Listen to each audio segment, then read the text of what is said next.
kó kú jọjọ, ọlọ́jọ́ ìbí bọ́ ságo, kó dúpẹ́, ọlọ́jọ́ ìbí bọ́ ságo, kó gbé bọ́dí, ọlọ́jọ́ ìbí bọ́ ságo, kó kú jọjọ, ọlọ́jọ́ ìbí bọ́ ságo, kó dúpẹ́, ọlọ́jọ́ ìbí bọ́ ságo, kó gbé bọ́dí. Pásítọ̀ Samuel Dada Adébáyọ̀ ló lóríire òní, ẹni iyì ẹni ẹ̀yẹ.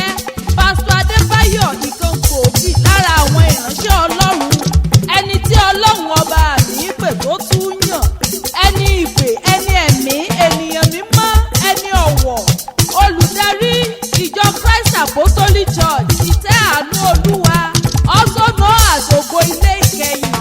Òṣogbo ni bàbá ti ń ṣiṣẹ́ ìránṣẹ́ ọmọ àná ìsìsà. Pásítọ̀ Samuel Dada Adébáyọ̀ ẹ kú ọdún òní o, ẹ̀mí yín tó ṣọdún èyí ni ó tún ṣèmí ló kọ Ọlọ́run ọba mi. Fún ìlàáfin Ọlọ́run Elédùmarè lèmi fẹ́ kọ́kọ́ forí ewì kí lórí ayé yín o. Kábíyèsí òkìkí ọ̀kàkà lèmi gbé ga. Ǹlẹ́ o, abasọfẹ́lẹ́ tẹ́nìkan ò lè kàn, èfúùfù lẹ̀lẹ̀ tí mi gbó kìjikìji, alágbára ńlá tẹ́nìkan ò lè mú.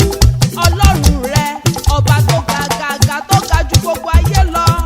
Aróni ni ọ́ kábíyèsí torí wọ́n lò róni lágbára. Olóòtú ọ̀run ńlẹ́ o torí wọ́n lọ gbàmùgbàmù ojú ọ̀run ò ṣeé gbámú o. Ẹgbọ́n náà ta ni kọ́lékọ́lé ọ̀run tó fẹ́ kọ́lé sójú ọ̀run ẹ pé kó wá sọ. Kábíyèsí rẹ o ọba tó tẹ́lẹ̀ ayé rẹ́rẹ́rẹ́. Bẹ́ẹ̀ ni ó tún ta sánmọ̀ bí ẹni taṣọ.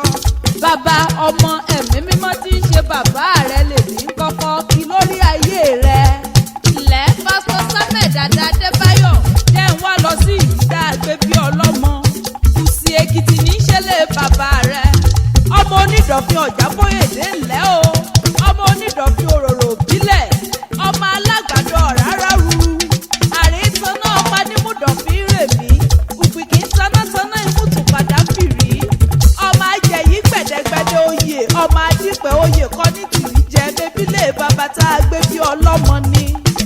Aya rẹ Pásítọ̀ Mrs Victoria Fẹ̀yìntolúwa Adébáyọ̀ àti àwọn ọmọ